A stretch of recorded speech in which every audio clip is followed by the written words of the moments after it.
Shalom, shalom, mis amados hermanos, que el Eterno, que es bondadoso, les cuide, les protege de todo mal y que les ayude a tener un día esplendoroso, maravilloso, en el cual le puedan servir. Amén. Bueno, estamos en Meir, Perec 1, paso 16, y dice así: mientras recorría la ribera del mar de Galil, vio a Shimón y a su hermano Andrai echando una reshet en el mar, una red, porque eran pescadores. Yeshua les dijo: venid en pos de mí y les educaré para que seáis pescadores de hombres. Inmediatamente, dejando sus redes, le siguieron, y caminando un poco más adelante vio a Jacob ben Zabdai y a Yohanan su hermano en la barca reparando sus redes, y sin perder tiempo los llamó, y dejando a su padre Zabdai en la barca con los Sinjirim, le siguieron. Y llegaron a Cafarnaún, y no más arribaba el Shabbat, entraba en el Bet Knesset y enseñaba. Y se acostumbraban de su enseñanza y se asombraban de su enseñanza porque lo hacía con autoridad propia y no con el estilo de los escribas. En un momento que enseñaba, se encontraba en el Bet Knesset un hombre con una ruach tamet, que dio un fuerte grito diciendo: ¿qué tenemos que ver contigo, Yeshua de Nazaret? ¿Veniste para acabar con nosotros? Sé quién eres, el escogido del juez altísimo. Pero Yeshua le dio una orden: cállate ahora mismo y sal de él. Y la ruach hatamé, haciéndolo convulsionar, gritó en alta voz y salió de él. Y todos los allí presentes quedaron maravillados y pusieron a discutir entre sí, diciendo: ¿qué es esto? Un nuevo estilo de enseñanza con autoridad. Ordena incluso a los espíritus inmundos y lo obedece. Y su fama comenzó a extenderse de inmediato hacia todas las áreas de la provincia del Galilea. Bueno, pues ciertamente esta confrontación con este espíritu de Tamet nos habla de la autoridad que tenía nuestro Ribi, juntamente precisamente con el hecho de la apreciación que tenían precisamente y que veían cómo enseñaba en la Bet Knesset, en la sinagoga, precisamente nuestro Santo Maestro. Entonces, ¿de qué estamos hablando? Hoy queremos enfocarnos precisamente en este punto: la autoridad que tiene y que tenía nuestro Santo Maestro Yeshua HaMashiach, y que sigue teniendo, porque Él, después de su muerte, resucitó y está sentado a la diestra del Padre. Consiguientemente, Él tiene una autoridad que no han podido tener absolutamente nadie.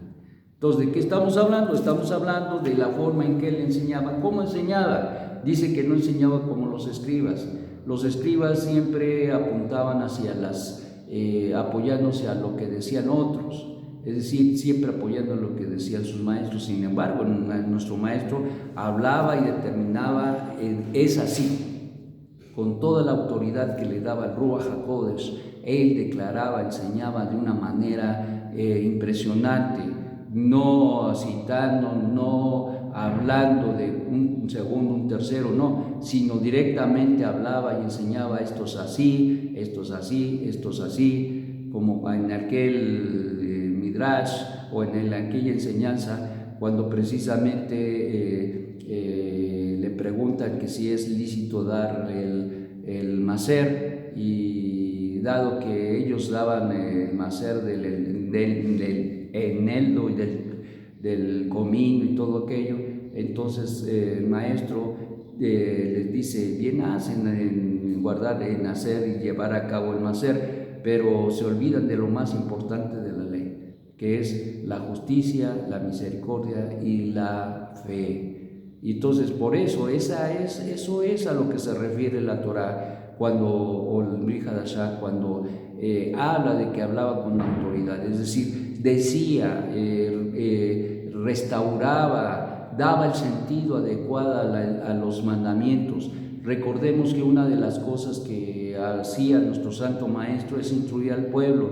pero no los instruía acerca de la idolatría. ¿Por qué? Porque eso estaba sentado, era un punto ni siquiera ya a tratar, porque se supone y se entendía que el pueblo de Israel, Shema Israel, Adonai Eloheinu Adonai Echad, es decir, el pueblo desde muy pequeño entendía y comprendía que había un solo Dios. Entonces eso no era problema.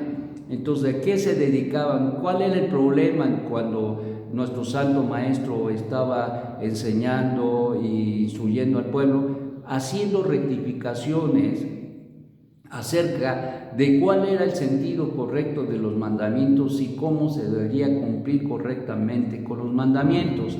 De esta manera era percibido que él enseñaba con gran autoridad porque rectificaba, porque hacía que las cosas que estaban mal entendidas, mal hechas en su manera intrínseca, como le ha dado caso del Maser que explicamos, esto hubiera una rectificación, que no dieran el Maser por dar el Maser, sino que entendieran precisamente que era parte de su fe, es decir, de obediencia, de una obediencia verdadera al Eterno, y que es al final del día la razón y la intención que debería haber y debe haber hoy en día al dar el Maser. Entonces, no darlo solamente por darlo, sino darlo porque sabemos que cumplimos un mandamiento, y es un mandamiento que se da porque le creemos a Dios y porque decidimos obedecerle a Dios. Y entonces esa es la situación, y al final del día estamos actuando con justicia al hacer y al actuar de esta manera. Bueno, también el otro ejemplo que se toca acerca de la autoridad es con este espíritu de Tamé, que precisamente se presenta, pues él no lo llamó, estaba ahí en una persona y se descubre y sale el demonio hablándole y diciendo: ¿qué tienes conmigo? ¿Qué tienes con nosotros? ¿Por qué has venido? Tú eres el enviado del juez su altísimo. Dice: ¿veniste a acabar con nosotros? ¿Veniste a acabar con nosotros? Pero Yeshua le dio un orden: cállate ahora mismo y sal de él. Entonces, ¿de qué estamos hablando? Pues él, por eso le reconocían la autoridad, porque simplemente le decía: vamos, y se vamos. Te voy a decir, ¿era algo novedoso echar fuera demonios, hacer exorcismo? No, era algo que era parte incluso de que incluso buscaban, había quien se dedicaba a exorcizar, a echar fuera demonios. Pero lo interesante de todo es la manera tan importante como le echaba fuera demonios Yeshua. Nosotros hemos estado involucrados en situaciones donde hay demonios en un momento dado. ¿Y qué pasa? Pues que yo miré y aprendí y vi que cuando no se tiene autoridad simplemente no te obedecen. Se ríen de ti. Pero cuando se tiene la autoridad como la tiene nuestro Santo Maestro, superior a cualquier autoridad dada por el Altísimo, pues nada más les decía: cállate y vete, y se tienen que callar, se tienen que ir. ¿Por qué? Porque tenía tal apego al Eterno, quien es bendito, y tal era su sujeción, tal era su humildad, tal era su obediencia, que ciertamente, simplemente por este hecho de sujetarse completamente al Eterno, pues le decía a los demonios: se van, y se iban. Por el tema del principio de midá, que negué midá, medida por medida.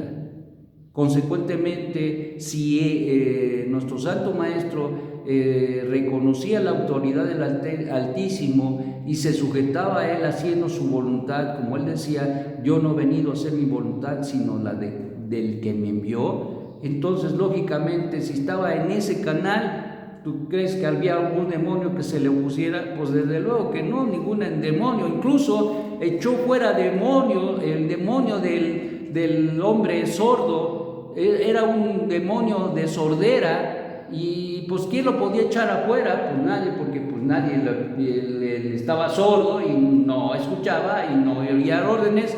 Sin embargo, nuestro Santo Maestro echó fuera también ese tipo de demonios. Imposible para echar de parte de un exorcista, por decirlo así, no lo podían echar. Sin embargo, nuestro Santo Maestro sí logró hacerlo. ¿Por qué? Por la autoridad que tenía, simple y sencillamente. Entonces, ¿de qué estamos hablando? La autoridad viene del cielo, y cuando nosotros nos sujetamos a ella, ciertamente nosotros también tenemos autoridad.